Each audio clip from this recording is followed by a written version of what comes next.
히브리서에는 네 가지 중요한 경고가 나옵니다. 첫째는 2장에서 나타나는데 복음을 굳게 잡지 못함으로 흘러 떠내려가지 않도록 가라는 경고이죠. 둘째는 3장에 나오는데 거기서 히브리서 기자는 이 서신서를 읽는 이들에게 불신앙의 마음으로 하나님에게서 떨어지지 말아야 한다고 권면합니다. 이와 비슷한 경고가 또 6장에 나타나는데 배교의 비참한 결과를 말씀합니다. 이제 오늘 읽은 말씀 10장에서 네 번째 경고를 보게 되는데요. 이 네 가지의 경고는 사실 모두 다 똑같습니다.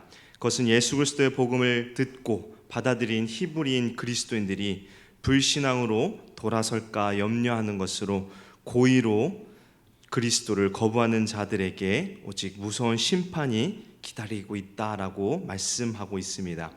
앞선 말씀인 히브리서 10장 19절에서 25절은 대제사장이신 그리스도는 하나님께 나아가는 새로운 생명의 길이라는 사실, 그리고 성도는 진실한 마음과 온전한 믿음으로 하나님께 나아가며 서로 격려하고 모이게 힘써야 한다고 권면합니다. 그런데 바로 이어지는 말씀의 배교에 대한 경고의 내용인데요. 배교에 대하여 다시 언급하는 이유는 앞에서 말씀드렸듯이 예수 그리스도의 은혜를 잃지 않도록 권면하기 위함입니다. 배기주에 대해서 오늘 본문은 어떻게 말씀하나요? 26절의 말씀은 이렇습니다. 계속해서 고의로 죄를 짓는다면, 본문에서 짐짓으로 번역한 헬라어 헤쿠시오스는 베드로전서 5장 2절에 다시 한번 언급되는데요. 거기서는 자원함으로 번역되었습니다.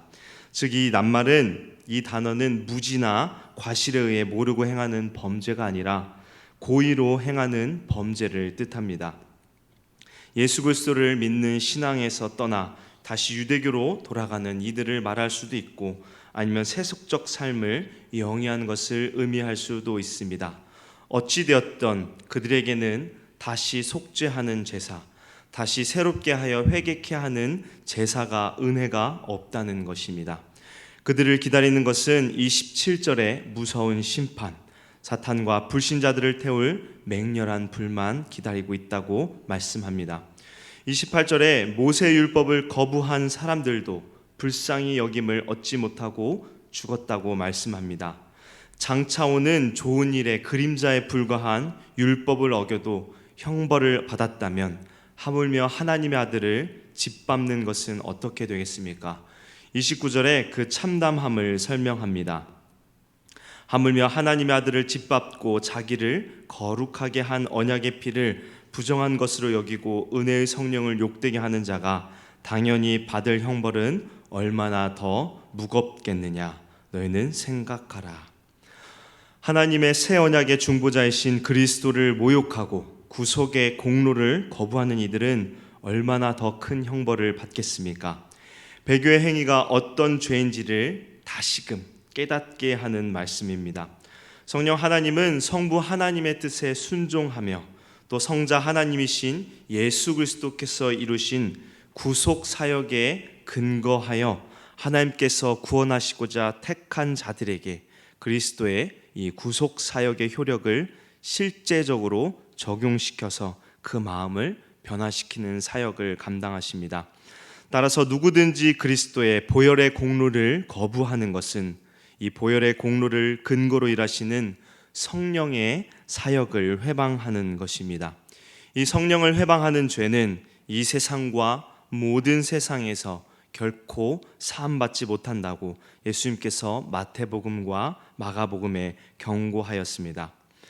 히브리서 기자는 30절에 신명기 32장의 말씀을 인용하면서 하나님의 택한 백성일지라도 하나님을 거역하면 반드시 심판을 받을 것이라고 말씀합니다.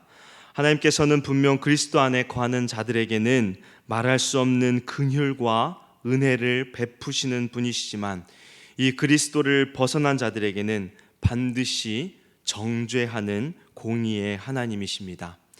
이 세상의 주관자이신 하나님의 심판에서 누가 피할 수 있을까요? 히브리서 기자는 31절에 살아계신 하나님의 손에서 아무도 벗어날 수 없음을 말씀하고 있습니다. 성도에게 베푸신 은혜의 깊이만큼 배교자에게 내릴 심판도 혹독할 것이라는 경고입니다. 배교에 대한 두려운 경고를 하면서 히브리서 기자는 현실의 고난을 인내하도록 32절부터 격려합니다. 하나님께서는 자기 백성들에게 이 세상을 지날 때 부드러운 길로 가게 될 것이라고 약속하지 않으시고 오히려 많은 환난을 겪도록 정해 놓으셨다라고 말씀합니다. 하나님의 저주 아래 있는 땅에 사는 이상, 이것은 어쩔 수 없는 것입니다. 히브리서 기자는 곧 처음 믿었을 때의 그 인내와 열심을 상기시키는데요. 그들은 비방과 환난으로 사람들에게 비방거리가 되었거나 또는 이러한 형편에 있는 이들과 함께 하였다고 33절과 34절에 말씀합니다. 어떻게 그러한 고난과 고통을 기쁘게 견뎌낼 수 있었을까요? 34절 하반절에 기쁘게 당한 것은 더 낫고 영구한 소유가 있는 줄 알미라 라고 말씀합니다. 장차 유업으로 받아 누리게 될 하나님 나라에서의 영원한 삶과 복락을 소망하였기에 고난과 고통을 견뎌낼 수 있었던 것입니다. 그리고 다시 35절에 권면하며 격려합니다. 그러므로 너희 담대함을 버리지 말라. 이것이 큰 상을 얻게 하느니라. 하나님을 향한 마음의 자세를 담대하게 하여 비난과 위협과 고난에서 흔들리지 말라고 격려하는 것입니다. 하나님의 약속은 값없이 주시는 은혜이지만 우리는 이것을 받기 위하여 반드시 인내의 고된 훈련을 받아야 합니다. 그렇게 36절에 너에게 인내가 필요함은 너희가 하나님의 뜻을 행한 후에 약속하신 것을 받기 위함이라 라고 덧붙여 말씀하는 것입니다. 이렇게 한다면 상과 약속을 얻게 되는 그날이 반드시 올 것이라고 소망의 확신을 심어주며 히브리서 기자는 하박국 2장 4절의 말씀을 인용하는데요. 38절입니다. 나의 의는 믿음으로 말미암아 살리라. 또한 뒤로 물러가면 내 마음이 그를 기뻐하지 아니하리라 하셨느니라. 성도는 끝까지 견뎌내는 믿음이 필요합니다. 사도 바울은 갈라디아서 2장 20절에 이제 내가 육체 가운데 사는 것은 나를 사랑하사 나를 위하여 자기 몸을 버리신 하나님의 아들을 믿는 믿음 안에서 사는 것이다 라고 말씀하였습니다. 믿음만이 성도가 바른 신앙 안에서 흔들리지 아니하며 끝까지 인내하여 하나님의 약속을 얻게 되는 것입니다. 이 믿음을 소유한 성도에 대하여 39절에 이렇게 말씀합니다. 우리는 뒤로 물러가 멸망할 자가 아니요 오직 영혼을 구원함에 이르는 믿음을 가진 자니라.